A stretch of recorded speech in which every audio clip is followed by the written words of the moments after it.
Chapter 4. Helen Keller, 1880–1960. The deaf and blind woman who became a famous teacher. I became blind and deaf before I learned to speak. With the help of several special people, I learned to communicate. I used my communication skills to teach people about blindness. I also fought for the rights of women and workers. I was born in 1880 in Alabama in the USA. When I was 19 months old, I became very sick with meningitis, a disease of the brain. I got better after the illness, but unfortunately I couldn't see or hear anymore. I found it very difficult to learn and I became very angry. I was able to think, but I could not communicate my thoughts. It was a very difficult time for me and for my parents. My mother and father wanted to help me, but they didn't know what to do. Fortunately, I began to communicate with Martha Washington, who was 6 years old and the daughter of our cook.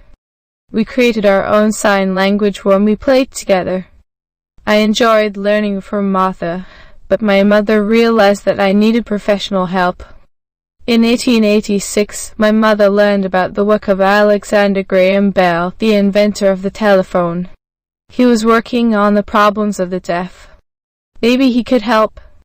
Bell told my mother about Perkins School for Blind People, and the school sent a special teacher to our home. Her name was Anne Sullivan. At first, I was a very difficult student, but Anne Sullivan was very kind to me. One day, we were getting water from the well when Anne drew some signs on my hand. I realized that she was writing the word water. I was so excited. Within a few hours, I could read more than 30 different words. At last, I could communicate with other people and they could communicate with me. Anne helped me to escape from my lonely world. When I was 8 years old, I went with Anne to the Perkins School for Blind People. At the school, I was excited to discover that there were other children like me. We all learned from our teachers and from each other. I learned to read Braille in English and later in several other languages.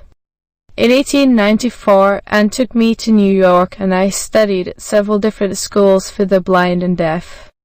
I tried to learn to speak, but it was difficult. My voice worked, but I didn't know how to use it properly. Only Anne and a few other people could understand me when I spoke. I studied hard and in 1900 I started at university. Anne went with me to every class. She wrote the teacher's words on my hand. In 1904 I became the first deaf and blind person to get a degree. I was so happy and proud. And I knew that I wanted to use my communication skills to help other people.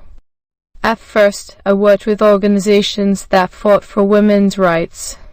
Then, in 1912, I started to work with workers' organizations. I discovered that some types of work made people blind. I wanted people to know about this problem, so I wrote a book in Braille about it. In 1915, I started my own organization, Helen Keller International, which still teaches people about blindness. I wanted everyone to know that in many cases, blindness can be prevented. For many years, I traveled around the world and talked to groups of people about blindness. I communicated with Anne. She then spoke my words for me. Our talks became very popular and sometimes we earned up to $2,000 a week. We gave the money to organizations that helped blind people. When Anne became ill, Polly Thompson became my guide. Unfortunately, in 1936, Anne died. She did so much for me and I never forgot her. With the help of several special people, I wrote 12 books about my beliefs. I became famous because of the talks and the books. Important people wanted to meet me. I even met the King of England and the President of the USA. Polly Thompson helped me with my work until she became very ill in 1957.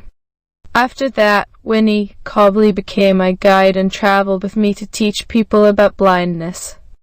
Our work was helped by a theatre play, The Miracle Worker, about the life of Anne Sullivan. In 1962, it became a popular film.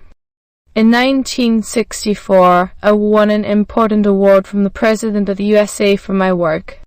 The year after that, my name was added to the list of the most successful women in the USA, the Women's Hall of Fame. The names of my guides, Anne, Polly, and Winnie, should be in that list too. In 1968, at the end of my life, I remembered Anne, Polly, and Winnie. I felt proud of our work, which helped blind people around the world. The life of Helen Keller. 1880, Helen Adams Keller was born in Tuscumbia, Alabama, USA. 1881, Helen became ill with meningitis, a disease of the brain, when she was 19 months old. She became deaf and blind because of the disease. 1882, she started playing with Martha Washington, a 6-year-old girl. They created over 60 signs to communicate with each other. 1886, Helen's mother asked Alexander Graham Bell, the inventor of the telephone, for help. He told her about the Perkins School for Blind Children. The school sent Anne Sullivan to teach Helen. Anne taught Helen to communicate with other people. Anne stayed with Helen and helped her for 49 years. 1888, Helen went to the Perkins School for Blind Children in Watertown, Massachusetts. Anne helped her to read and write in Braille. 1894, Helen moved to New York, where she studied at several different schools for the blind and deaf. 1900, Helen started university at Radcliffe College in Cambridge, Massachusetts. 1904, she became the first deaf and blind person to get a degree. 1915, she started Helen Keller International, an organization to teach people about blindness. 1924, she started to travel around the world and give talks about blindness. 1936, Anne Sullivan died. Polly Thompson became her new guide. They traveled around the world and talked to groups about blindness. 1960, Polly Thompson died and Winnie Cobley became her guide. 1962, The Miracle Worker, a play about the life of Anne Sullivan, became a popular film. 1964, Helen received an award for her work from the President of the USA. 1965, her name was added to the list of the most successful women in the USA, the Women's Hall of Fame. 1968, Helen Keller died at her home in Easton, Connecticut, USA. She was 88 years old.